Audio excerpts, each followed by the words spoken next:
Ladies and gentlemen, welcome to another episode of the NFL coverage. Before we get started, go ahead and subscribe and comment, and you'll be entered for a chance to win $50. That's all you gotta do. We're doing a subscriber giveaway the 1st and 15th of every month. We will give away $50 via Cash App and or PayPal. And that's it. You gotta do is subscribe, comment, and you'll be entered to win for life as long as we keep continuing to do the giveaway, which will be indefinitely at this point.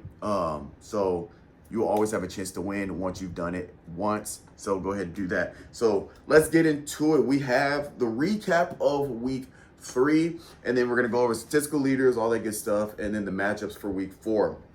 So to get started, Thursday night we had the Miami Dolphins lose to the Buffalo Bills 31-21. Sunday, Titans lose to the Colts, no surprise there, 41-20. Pittsburgh Steelers beat the New England Patriots 21-14. The Tampa Bay Buccaneers beat the Jets 29-27 there by 2 points. Washington Commanders beat the Las Vegas Raiders 41-24. Eagles beat the Rams 33-26. Phenomenal comeback for the Eagles. It looked like they were gonna take a L, and they figured out to get it done there in the fourth quarter. The Panthers beat the Falcons 30-0. Pretty surprising there. The Panthers hunkered down. The Falcons just couldn't get anything going offensively, obviously. The Vikings beat the Bengals 48-10. Jaguars beat the Texans 17-10. Browns beat the Packers 13-10. Chargers beat the Broncos 23-20. Seahawks beat the Saints 44-13. 49ers beat the Cardinals 16-15. Chicago Bears absolutely dominated the Dallas Cowboys 31-14. And the Chiefs beat the Giants 22-9. And Monday night, we had the Detroit Lions beat the Ravens in a phenomenal run game for the Detroit Lions. The Ravens defense just could not stop Montgomery and Gibbs when it comes to the rushing game for Detroit Lions. So the standings by division: AFC East, Buffalo Bills, New England Patriots, New York Jets, and Miami Dolphins there at the bottom. AFC North, Bengals, Steelers, Ravens, Browns. AFC South, Colts, Jaguars, Houston, Titans.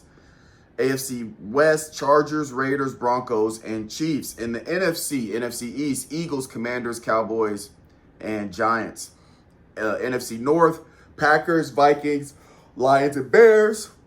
NFC South, Bucks, Panthers, Falcons, Saints. And NFC West, 49ers, Rams, Cardinals, and Seahawks. Statistical leaders: passing yards, Justin Herbert, 860 passing yards. Passing touchdown, Lamar Jackson at 9. Receiving yards, Puka Nuka at 333 receiving yards.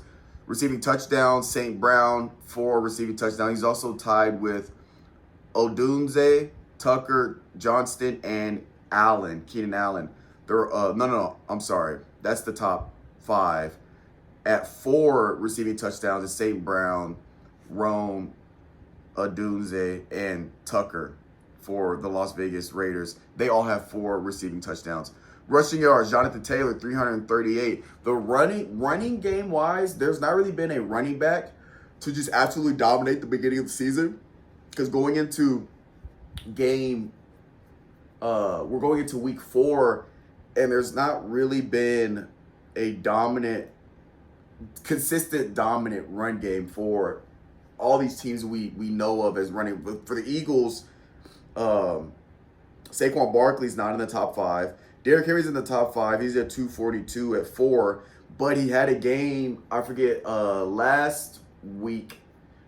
Week 2, he only had 23 rushing yards. So it's been kind of up and down for a lot of teams. And then Cook is at 248. So besides Jonathan Taylor, everybody else is under 300 rushing yards.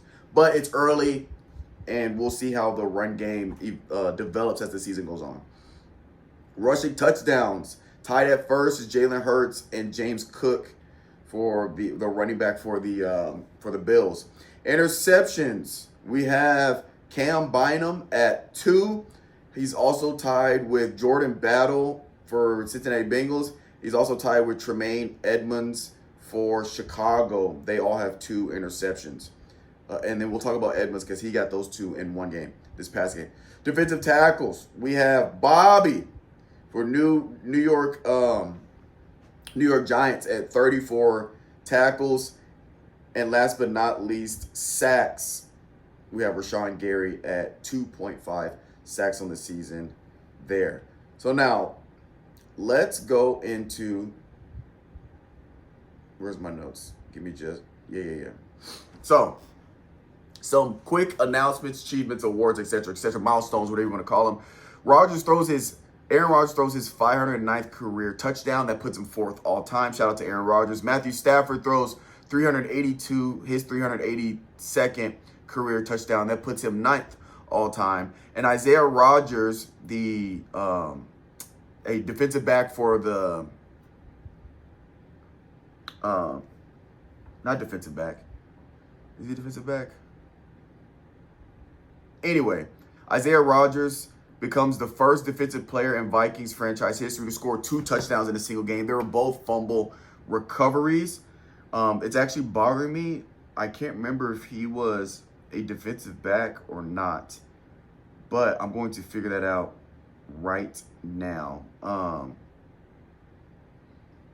But yeah, 2 fumbled recoveries for touchdown is just absolutely insane. And the Viking, Jesus, where? There we go.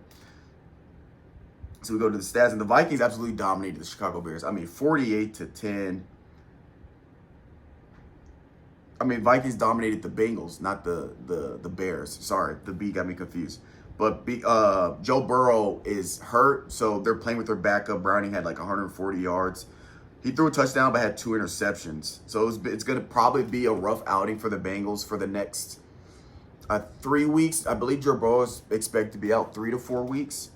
So hopefully he's okay. Yes, he is a defensive back. He's a corner. I just wanted to make sure because I didn't quite remember. But yes, 2 touchdowns in a single game. Scoop and score. TD. Crazy. All right, performance alerts. Justin Herbert, 28 for 47, 300 passing yards, 1 TD, 1 interception. And their win, the Chargers win over Denver Broncos. Again, Denver Broncos, kind of the same story as them last year, where they have a really good defense, but their offense kind of struggles to put points on the board. All right. Caleb Williams, 19 of 28, 298 passing yards, 4 touchdowns. And they started off early in the game. I believe it was their first possession they score on a bomb down the field. The Chicago's win over Dallas. David Montgomery, 12 rushes, 151 yards, 2 touchdowns. Gibbs also had 2 touchdowns in Detroit's win over Baltimore. Baltimore's defense just could not stop Detroit's offense. Literally, and it was the run game. And when Detroit started to pass the ball, that's when the Ravens were getting stops. They were doing better in the pass game, but when they came to just running the ball, they literally just could not stop the bleeding. Trey Tucker, receiver for Las Vegas Raiders, 8 catches, 145 yards, 3 touchdowns, but in their loss against Washington, pretty much the majority of their offense came from Trey Tucker, but they do lose to the Washington Commanders. And then Tremaine Edmonds, linebacker for Chicago, 15 total tackles and 2 interceptions, and their win against Dallas. So got it done defensively. I'm going to try to put at least one defensive player in the performance alerts. So I'm trying to do 2, the way I do it, in case you guys are wondering, doubt you care. But I try to do the quarterback that threw the most yards, quarterback that threw the most touchdowns, running back with the most rushing yards, and the receiver with the most receiving yards. And then I try to do a defensive player, which is the best defensive outing in terms of production. So Trey Edmonds, not only did he have 15 tackles, total tackles, he had 2 interceptions. So got it done in terms of the run as well as in the passing game. Some discussions. We got 6 undefeated teams. Let me go through and talk about the undefeated. So we got the Chargers, 49ers, Colts, Eagles, Bills, Bucks. Okay? 49ers are interesting that they're undefeated because Brock Purdy is out. So they're getting it done with Mac Jones as their backup. Colts has been a little bit of surprising because they have a new quarterback in Daniel Jones who came from New York. People weren't sure how that was going to go out because in New York he didn't do that well. But he has came out and he has really impressed, I think, the league and having the number one or tied for the number one offense in the league there, and having a solid running back, getting it done on the ground as well as in the air. Chargers, Justin Herbert is having an MVP caliber year. I think he could potentially be a candidate or a finalist for MVP. Again, leading the league in passing yards and obviously getting it done and being undefeated. Eagles is kind of that team, just like from the years of late, they've always kind of started strong, but they've been kind of ugly wins. They usually kind of taper off towards the end of the season. But they are a team that finds a way to win. They've done that many times especially last year and even the year before. Their wins might not always be pretty. They might be playing from behind, but they kind of find a way to get it done, like they did with the Rams last week. Buffalo Bills, I don't think there's any surprise. Buffalo Bills, they've always been a Super Bowl contending team because of Josh Allen, because of James Cook, and their tight end. Oh my God, I can't remember his name, but y'all know who I'm talking about. They've always found a way to kind of get it done by committee, and Josh Allen is just an absolute talent. So there's no surprise there. And then Bucks, I don't want to say there's a little bit of surprise there with the Bucks, but Baker Mayfield, since joining the Bucks, has really stepped up his game. Now, it's going to be interesting to see how they fare these next few games, because Mike Evans is expected to be out 2 to 3 weeks. So they're going to have to play without their downfield 50-50 ball getter. Mike Evans is like 6'5". So they're going to be without their pretty much their guy that he's been there his entire career. He's never, and I'm a little sad to see him sit, because he's never had a season under 1,000 receiving yards. Part of that is due to his availability. He's a very durable receiver. He plays most games. He's rarely been hurt. And I'm still hoping he reaches 1,000 receiving yards, even though he might miss 2 or 3 games. All right. But those are our undefeated teams. So it'll be interesting to see which team falls first. I'm not sure which team will fall first, but at some point, we won't have 6 undefeated teams. Yes, at some point. All right. Next discussion. Has the Chiefs window closed? Chiefs are currently 1-2. They play. We'll talk about the upcoming matchups, but they play the Ravens, who is also 1-2. So between those two teams, somebody is going to end up 1-3, right? Ravens with Lamar individually they've scored. I believe the Ravens have scored the most points to start the season. 0-2 or 0-3. There's some stat I saw where, for their record, that for the amount of losses they've had, they have scored the most points in NFL history to have like 2 losses or whatever, or to be 1-3 or 1-2. So it's interesting to see how Lamar individually is having an MVP level year, but it's their defense, which is unusual for the Ravens. But their defense has just been an absolute liability with just giving up a ton of points. Like, they've been high scoring games for the Ravens in the games that they've played. So it's going to be interesting to see defending AFC champs start the season 1-3, or an MVP, your quarterback having an MVP level year starting off 1-3. So we'll see that. That's going to be very interesting. Chiefs window in terms of their dynasty, it might be closing. I don't want to say it for sure early. We've seen this before where the Chiefs find a way to win. All they got to do is make the playoffs. As long as they win their division, get into the playoffs, you can't count them out, right? So not every game really matters, but it is important that they figure out a way to start playing better ball. So when they get into the playoffs, they're playing at their best, right? So that is one thing. Last but not least in discussion, I'll be honest with you guys, I don't know if Titans are going to win a game this year. The Titans, it's tough.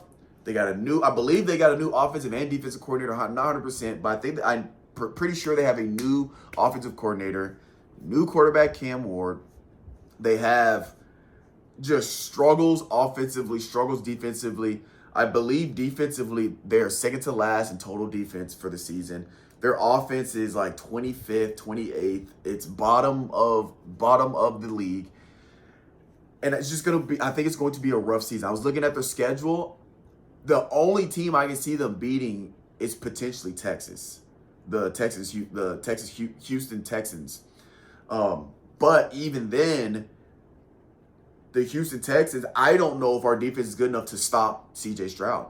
C.J. Stroud's kind of been having a rough go at it early on, but against the second to last defense, he might have a field day. So it's going to be interesting to see how this game goes. If the Titans lose to the Houston Texans, I think Titans at max win 2 games. Houston Texans, and then might squeak in a game where they beat somebody they're not supposed to beat later in the season. Or they might beat Houston again because they'll play Houston twice. I don't know, but this game, I think, is going to make or break the season. If we win this, then I think there's a potential to maybe get some momentum going, win a few games down the road. Still, if they win this game, I still only see maybe 3-4 wins, 5 tops. If they lose this one, I think 2 tops kind of thing. So we will see. All right, week 4 matchups. So week 4, Thursday night, Seattle Seahawks play at Cardinals. Minnesota Vikings play not at Steelers. This is going to be in Dublin. Minnesota Vikings play the Pittsburgh Steelers in Dublin. Saints play at Bills. Titans play at Houston. Browns play at Lions. Commanders play at Falcons. Eagles play at Buccaneers. Panthers play at Patriots. Chargers play at Giants. Jacksonville Jaguars play at 49ers. Colts at Rams, Bears at Raiders, Ravens at Chiefs, Packers at Cowboys. Monday night, we got a doubleheader. Jets at Dolphins and Bengals at Broncos. Nobody has a bye week. My games of Coach Strib's games of interest are going to be, first one's Chiefs-Bucks. Kind of talked about it earlier. One of these teams is going to start the season 1-3, and it's not going to be good for either team. Okay? And Ravens are a 2.5-point favorite, so they're expecting a close game. It's going to be at 3:25 Central Time. But it's a away game. It's a home game for the Chiefs. So this is a game of interest because I want who is going to get their momentum back, right?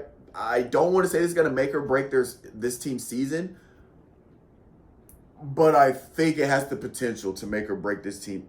Whoever loses, it's going to make or break their season. I think whoever loses goes down a slippery slope. Whoever wins gets momentum, and I think they get back on the winning side of football because both teams, talent-wise, both teams have the talent to be a top team in the league. Like, maybe not top. I think the Ravens have a potential. I think Ravens have the talent to be top 5 team in the league. Chiefs, I believe, have the talent to be top 10. Top 5 is rough, but again, with pretty much the same roster, they were in the Super Bowl last year. So it's going to come down to the team that's able to grab momentum in this game. Next game, Eagles versus Bucks. Eagles versus Bucks because both teams are undefeated. So this is on Sunday. So by Sunday night, one of these teams is going to take the L, and one team's going to continue on to be undefeated. Who that's going to be, I'm not sure because you have a rejuvenated Baker Mayfield that's playing at a very high level, and then you have a team that just finds ways to get wins. And it's very weird because the Eagles offensively, their total offense in terms of yardage is 29th in the league, but they're top 10 in points per game. So they can score points, but they, I guess, do it efficiently, which is a weird way to say because when you watch the game, it looks like they struggle offensively, but they find a way to get points on the board. A lot of that's from the kicking game, obviously.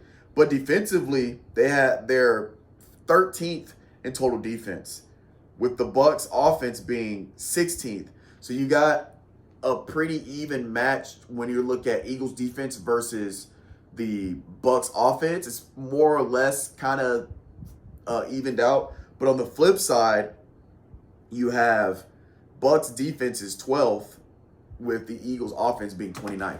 So I don't know which way this game's gonna go because you could have AJ Brown step up and have a phenomenal game. You can have Saquon Barkley step up because Bucks rushing defense is 19th, So you have the potential for Saquon Barkley to go off. I don't know. This is just an interest for me because it's 2 undefeated teams. Who comes out on top? That's a game of interest. Titans versus Houston. Again, it's a game of interest because Titans lose this. I don't know if they get a win. If they do, they squeak a win or two. But I think it'll pretty much be time for Titans to just go ahead and pack it up for the season if they lose this one. But we will see. I'm hoping I'm wrong, but just how things are looking in this moment, that's what it's looking like. They could get better. I hope they do. They could go on to win 5 or 6 games. That would be a win for me, for the Titans, especially Cam Ward's first year. It's his first year, rookie, giving him the keys.